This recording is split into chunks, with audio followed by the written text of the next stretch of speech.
Bien, estábamos en la emisión. Es el encargado exclusivo de emitir billetes y monedas. Ahí está el curso legal, lo que les decía hoy, la otra vez que hablamos al principio, cuando hablamos del dinero, que mostramos los billetes esos medio raros, y que hablamos del curso legal y el curso forzoso. Acá el curso legal lo está estableciendo el Banco Central, es decir, a través de una normativa que forma parte del famoso régimen económico. Y ya entramos en la Ley de Entidades Financieras. Es decir, la Ley de Entidades Financieras es la segunda norma que hace al sistema financiero argentino. ¿Quiénes son consideradas entidades financieras? Lo que está en el artículo 2 es meramente enunciativo, por eso lo hice al principio. No es excluyente de otras clases de entidades. Pero ¿cómo determino yo que hay una entidad financiera o que forma parte del sistema financiero argentino? Cuando se da la pauta del artículo 1, es decir, aquellas entidades que realicen intermediación habitual entre oferta y demanda de recursos financieros. Si yo tengo entidades reconocidas legalmente que hacen intermediación habitual entre oferta y demanda de dinero, estoy contemplando, o están contempladas, mejor dicho, o están incluidas en la Ley de Entidades Financieras. Lo que enuncia el artículo 2 precisamente es de mero carácter enunciativo, pero es lo más común. Lo fundamentalmente, los bancos que todos conocemos son los bancos comerciales, después están los bancos de inversión, bancos hipotecarios, compañías financieras, sociedades de ahorro y préstamo y cajas de crédito. Pero estos son enunciativas. Insisto, las entidades financieras incluidas en el régimen o en el sistema financiero argentino son todas aquellas entidades reconocidas como tal por el Banco Central porque hacen intermediación entre oferta y demanda de dinero. Bien, autoridad de aplicación de esta ley, el Banco Central, a través de la Carta Orgánica, determina el funcionamiento de las entidades financieras. Esto es, por ejemplo, cuando en Milagros me preguntaba el encaje. Bueno, todas las circulares que emite el Banco Central deben ser aplicadas, absorbidas, tomadas y respetadas por las entidades financieras de esta ley reconocidas como tal. Eso está establecido en el artículo 4 de la Ley de Entidades Financieras. El Banco Central tendrá a su cargo la aplicación de la presente ley con todas las facultades que ella y su Carta Orgánica le acuerdan. Dictará las normas reglamentarias que fueran menester para su cumplimiento. Esas son las acordadas o la normativa que emana del Banco Central. Autorización y condiciones para funcionar. Artículos 7 y 8. Esto es o está en directa relación con esa función de superintendencia de la cual hablábamos. El Banco Central tiene que auditar trimestralmente, así se dice, el funcionamiento de las entidades financieras y puede quitar la autorización para que funcionen como tal, como así también puede reconocer a las entidades financieras para que trabajen en ese sentido, se constituyan en entidades financieras. Artículo 7. Las entidades comprendidas en esta ley no podrán iniciar sus actividades sin previa autorización del Banco Central. La fusión o la transmisión de fondos de comercio requerirá también su autorización previa. ¿Se acuerdan cuando hablamos de concentración empresaria, que hablamos de fusión? Y dijimos que en el tema de entidades financieras era muy común, por ejemplo, el Banco Santander Río, el BBVA Banco Francés. Bueno, esas son fusiones. Esas fusiones tienen que ser autorizadas por el Banco Central y están previstas en la Carta Orgánica del Banco Central y en la Ley de Entidades Financieras. Entonces, toda esa fusión que implique un impacto en el mercado financiero o en el sistema financiero argentino tiene que ser autorizado por el Banco Central. ¿Cuándo otorga una autorización el Banco Central o cuándo considera que una entidad financiera puede funcionar como tal? Está establecido en el artículo 8. Al considerarse la autorización para funcionar, se evaluará la conveniencia de la iniciativa, las características del proyecto, las condiciones generales y particulares del mercado y los antecedentes y responsabilidad de los solicitantes y su experiencia en la actividad financiera. Acá en La Plata hubo en la década del 90 un caso que por ahí Martín, Alfredo y Miriam se acuerdan, que fue el caso del Banco Crédito Provincial. El Banco Crédito Provincial otorgó préstamos por fuera del sistema financiero argentino y no los directivos o la junta directiva del banco no tenían la suficiente probidad, por llamarlo de alguna manera, para llevar adelante ese banco. Pero así todo obtuvieron el funcionamiento del Banco Central. ¿Qué pasó? El Banco Crédito Provincial se terminó liquidando, dejó sin pagar un montón de obligaciones, y el Banco Central no pudo resolver esa situación y tuvo que tirar un salvataje y rescatar todos los créditos que dio el Banco Crédito. Hubo un proceso judicial, las autoridades, algunos fueron presos, otros no, unos siguieron ejerciendo, otros no. Por ejemplo, hay uno que es profesor de la facultad, uno de esos directivos, no voy a decir quién, tal vez lo descubran en su momento, pero bueno, como muchas veces suele pasar en este país, por más que las leyes prevean todas estas situaciones, muchas veces no se aplican. Pero bueno, esta función de superintendencia se aplica de manera plena en cuanto al funcionamiento de las entidades financieras. Liquidez y solvencia, esto les decía hoy, que daba lugar a los adelantos y redescuentos. El artículo 31. Las entidades deberán mantener las reservas de efectivo que se establezcan en relación a depósitos en moneda nacional o extranjera y otras obligaciones y pasivos financieros. Si esto no ocurriere, pueden dar lugar a pedir adelantos y redescuentos al Banco Central para garantizar su funcionamiento. Artículo 31, liquidez y solvencia, que es requisito fundamental para que las entidades financieras sigan funcionando en el sistema. Si no, tendrán que ir a salvataje del Banco Central. Revocación, es decir, cuando la entidad financiera deja de funcionar por distintos motivos. Artículo 43. Cualquiera sea la causa de la disolución de una entidad comprendida en la presente ley, las autoridades legales deberán comunicarlo al Banco Central en un plazo no mayor a los 2 días hábiles de tomado conocimiento de la misma. Igual procedimiento deberá observarse en el caso de decisión de cambio de objeto social.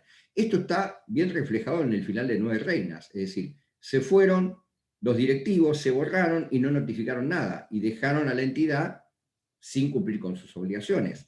Acá lo que habría que haber hecho, o en el ejemplo ese que da la película, es decirle al banco que no podían seguir funcionando, y el banco determinaba si le quitaba la autorización para funcionar, si le tiraba un salvataje con un adelanto o un redescuento, o si le permitía a otro banco hacerse cargo de esa cartera de clientes. Bueno, ahí tienen un ejemplo gráfico. Artículo 44. Profe, Sí. entonces todas ¿Quién me las habla? decisiones, yo Delfina, Que estás, Delfina, sí. entonces todas las decisiones así importantes que tomen los bancos tienen como que comunicárselo al Banco Central, digamos. Todo lo En que resumen. implique modificación del funcionamiento de la entidad financiera dentro del sistema financiero argentino, porque están dentro del sistema financiero argentino del momento en que se constituyen, deben comunicarla al Banco Central. Igual insisto, el Banco Bien. Central desarrolla una auditoría permanente sobre las entidades financieras. Permanente me refiero trimestralmente.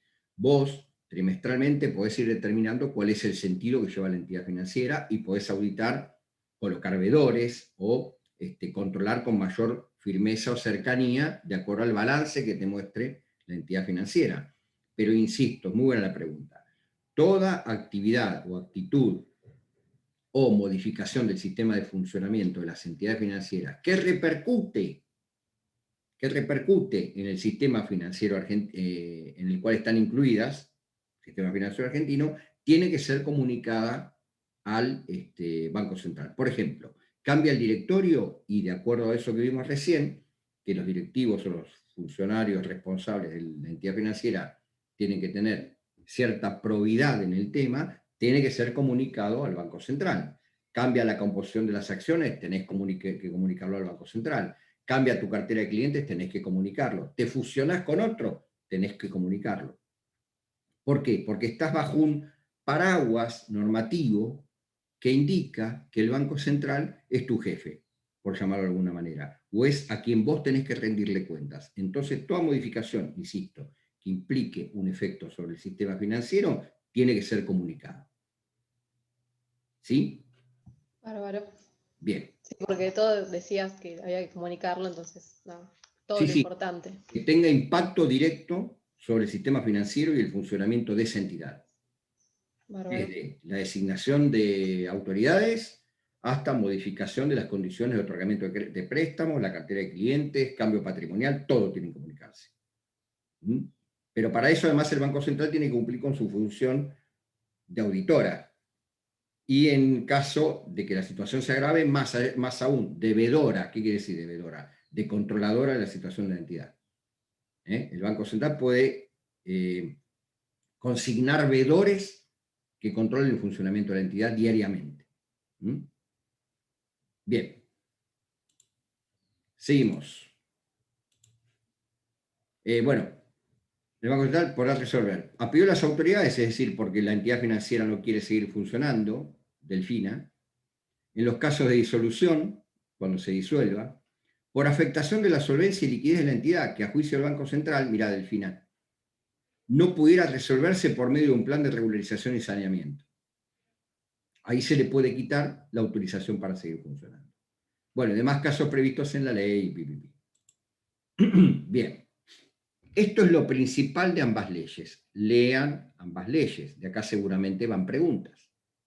De esto van preguntas, derechito van las preguntitas. Bien. Vamos a empezar, tenemos tiempo. ¿Quieren seguir? ¿Están muy cansados? ¿Cómo venimos? Estoy haciendo un esfuerzo tremendo para ser claro, porque si no, Charo no me deja tranquilo, pero bueno. Bueno, ¿cómo venimos? ¿Seguimos? El silencio es expresión de la aceptación, así que vamos a seguir. Bien, chat. Sí, profe, dice Camila. Bien, vamos a hablar de la inflación, y es el último tema que vamos a ver de esta bolilla, que seguramente lo vamos a terminar el viernes que viene, en el primer tramo de la clase, y los dos otros tramos los dejamos para consultas. Bien, antes de empezar con esto, el viernes retomo donde dejo hoy, por si se corta la clase, termino la unidad 5 y después contesto dudas o preguntas previas al parcial. ¿Quedó claro?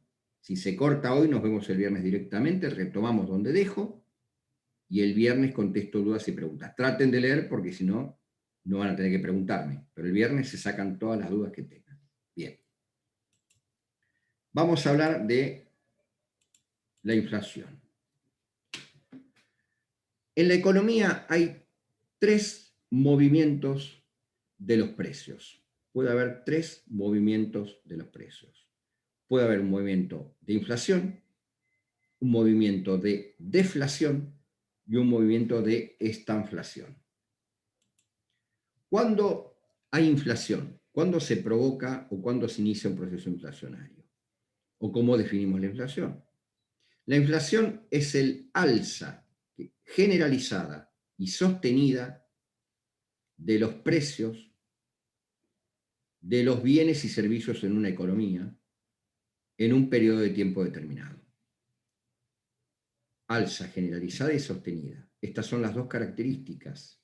Si ustedes van a la verdulería y compran morrones y aumentaron 200 pesos el kilo de morrones, ¿hay inflación? No. Si van a la ferretería y aumentaron los tornillos, ¿hay inflación? No. Si van a la carnicería y aumentó el roast beef, ¿hay inflación? No. Ahora, si van a la verdulería, aumentaron todos los precios de las verduras y frutas. Si van a la carnicería, aumentaron todos los cortes. Si van a no sé, al supermercado, aumentaron todos los productos lácteos. Y van, no sé, a la ferretería, aumentó todo. Ahí sí hay inflación. La inflación implica alza generalizada, todos los bienes y servicios de una economía, y sostenida en el tiempo, durante un tiempo determinado, porque puede haber subas estacionales, que después vamos a ver qué son, pero tiene que ser generalizada y sostenida en el tiempo, de todos los bienes y servicios y durante un tiempo determinado. Bien, inflación. Deflación. ¿La deflación qué es? La baja o caída de los precios de todos los bienes o servicios y servicios de una economía. Deflación. Dicen los teóricos que la deflación es más dura o más destructiva que la inflación, porque la deflación condena a la clausura del sistema productivo. La deflación, que implica una baja de los precios, hace que la gente no quiera producir, que los productores no quieran producir, porque no pueden recuperar lo que invierten. Entonces eso implicará una caída del sistema productivo. Es más difícil recuperar un sistema productivo que estabilizar los precios. Por eso, la deflación es más destructiva, caída de los precios, es más destructiva que la inflación. Estanflación. La estanflación suma dos cosas o dos componentes. La primera es el aumento generalizado y sostenido de los precios, pero al mismo tiempo hay una caída de la producción económica.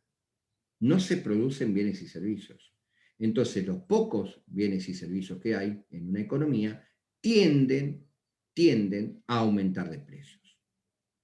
¿Qué provoca la inflación? La inflación provoca fundamentalmente la erosión del dinero, la caída de la capacidad adquisitiva. Profe, perdón, ¿podrás repetir esta inflación que me quedó ahí? Sí, cómo no. La estanflación suma dos componentes: el aumento generalizado y sostenido de los precios, es decir, inflación, con estancamiento de la producción económica. Como hay pocos bienes, o hay prácticamente una producción nula de bienes, los precios de los bienes y servicios existentes, que son escasos, tienen una tendencia alcista, tienden a subir. ¿Sí? Bien. Estaba diciendo que ¿quedó Milagros? Barra. Estaba diciendo que la inflación lo que provoca es una caída del poder adquisitivo o una erosión del dinero.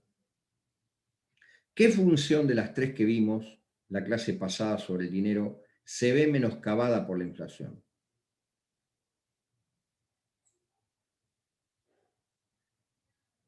La función de reserva de valor. La función de reserva de valor. ¿Se acuerdan que habíamos dicho que el dinero tenía funciones? Una de esas funciones era la reserva de valor, es decir, el mantenimiento del valor a través del paso del tiempo. Bueno, la inflación va en contra de la reserva de valor. Es el fenómeno macroeconómico que rompe este sistema de reserva de valor. Bien, fíjense que ahí les dice medición del índice, medición de la inflación. La inflación se puede medir a través de tres tipos o tres índices. El IPC, que es el índice de precios al consumidor, el IPM, que es el índice de precios mayoristas, y el deflactor del PBI. Deflactor del PBI.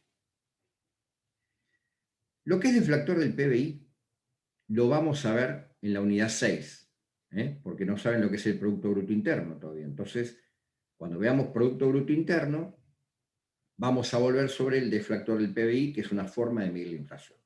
Pero las dos formas más comunes de medir la inflación son el índice de precios al consumidor y el índice de precio mayorista. El índice de precio mayorista, empiezo por el más simple, se utiliza en los productos y servicios exportables.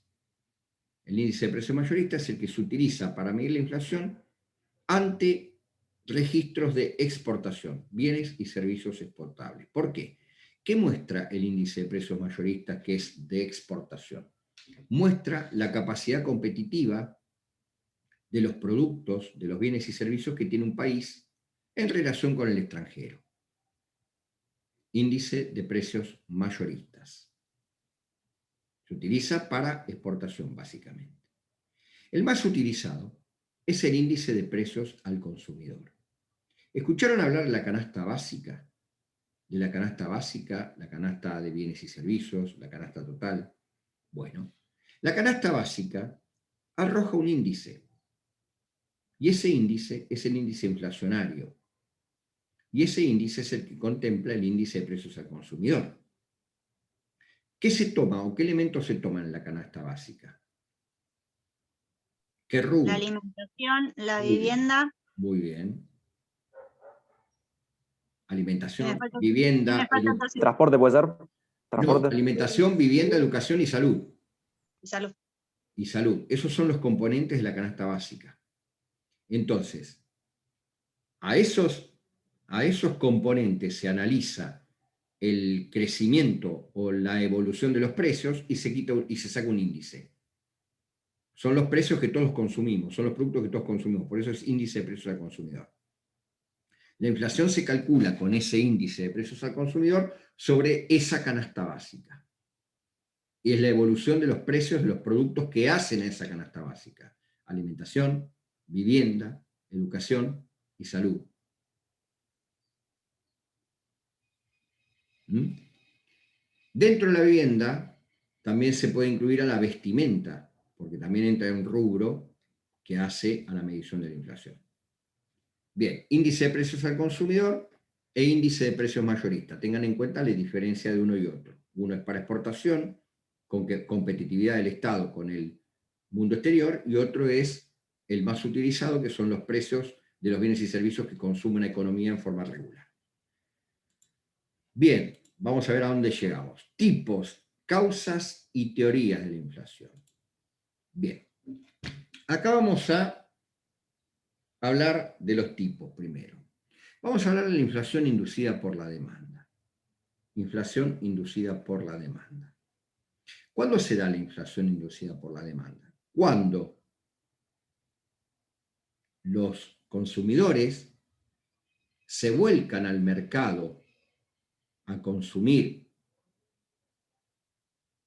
muchos bienes y servicios, y esos bienes y servicios son escasos. Entonces, ¿qué pasará con los precios de esos bienes y servicios? Tenderán a subir, tendrán una tendencia alcista. Ahora yo les pregunto, ¿en qué casos se daría, por ejemplo, este tipo de inflación inducida por la demanda? Y con la cuarentena pasó, por ejemplo, Muy bien, pero ¿qué pasó con la cuarentena? y que la gente salía a estoquearse de alcohol o Muy bien, cosas así. ese es un caso, pero es un caso muy sectorial, pero no está mal, Juan Manuel. ¿Por qué levantás la demanda de una sociedad que está caída económicamente? Porque inyectás mayor dinero en el mercado, otorgás más dinero, tenés más medios de pago, tenés más dinero circulando. Entonces, al tener más dinero, la gente tiene dos opciones: o lo ahorra o lo consume. Si lo consume y hay pocos bienes en una economía, ese mayor consumo, esa mayor demanda inducida porque hay más dinero circulando, generará un aumento de los precios. Hay una mayor demanda de bienes que son escasos, por X motivo, porque hay más dinero circulando. Ahora bien, ¿cómo contrarresto esta inflación? ¿Cómo puedo bajar la inflación en este caso? Si tengo pocos bienes, ¿qué tendré que hacer? Producir más. Producir más. En el corto plazo no puedo. ¿Cómo puedo hacer? ¿Se sustituyen por otros bienes? No, no necesariamente. Supongamos que son bienes que no tienen sustitución. ¿Qué importás? Los Importarlos. importo, exactamente. ¿Cómo, Melina? Eso de importarlos. Exactamente. A ver, vamos de nuevo al escenario. Yo tengo pocos bienes y de golpe hay una mayor demanda porque hay una mayor cantidad de dinero circulando en la economía. El precio de esos bienes va a subir. ¿Cómo bajo el precio de los bienes? Dotando al mercado de más bienes para que baje el precio, ley de la demanda. A mayor cantidad de bienes, el precio va a bajar. Ahora bien, no los puedo producir en el corto plazo, los importo. Tengo que copar el mercado con mayor cantidad de bienes. Inflación inducida por la demanda. Aumenta el precio, o los precios, mejor dicho, aumentan de los bienes y servicios porque los bienes en el mercado son insuficientes para satisfacer la demanda. Hay una mayor demanda de esos bienes. Segundo tipo de inflación. Inflación de costos. Inflación de costos. ¿Cuándo se produce la inflación de costos? Cuando en la economía o en la cadena productiva se provoca un estrangulamiento del proceso de producción, porque aumenta un costo, y entonces en función de ese aumento de costo voy a aumentar el precio del bien final. ¿Cuál es el costo que con su aumento repercute más en los precios finales? La nafta. Muy bien, Melina. El aumento de los combustibles, porque implica un aumento en la logística, en la distribución. ¿Y qué va a pasar? Quien recibe ese mayor aumento no lo va a absorber. ¿A dónde lo va a trasladar? A los precios. Al precio final. a través de toda la cadena va a llegar al precio final. Un mayor aumento, por ejemplo, de los costos, además del de la nafta. ¿Vieron en los colegios cuando se arreglan las paritarias en los colegios privados? Bueno, los colegios privados, cuando arreglan una paritaria, tienen que pagar mayor salario del docente que tienen a su cargo. ¿El colegio privado lo absorbe? No, lo traslada a la cuota. Y aumenta la cuota. Exactamente, eso es un aumento de costo. El aumento de costo, o la inflación producida por los costos, se da cuando aumenta un costo del proceso productivo. Ese aumento del costo del proceso productivo genera un estrangulamiento de ese proceso, es decir, un atascamiento, una traba en el proceso. ¿Cómo hago para salir de esa traba o de ese atascamiento? Bueno, traslado ese mayor costo, lo traslado al precio final. O lo traslado a quien sigue en la cadena, y el que sigue en la cadena lo va a seguir trasladando y va a llegar al precio final. Aumenta el tabaco.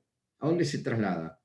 Al precio de los cigarrillos. Se ponen impuestos en los cigarrillos. ¿A dónde se traslada? Al consumidor final. Y así, ¿se entiende? La inflación por costos se da porque hay un aumento de los costos productivos.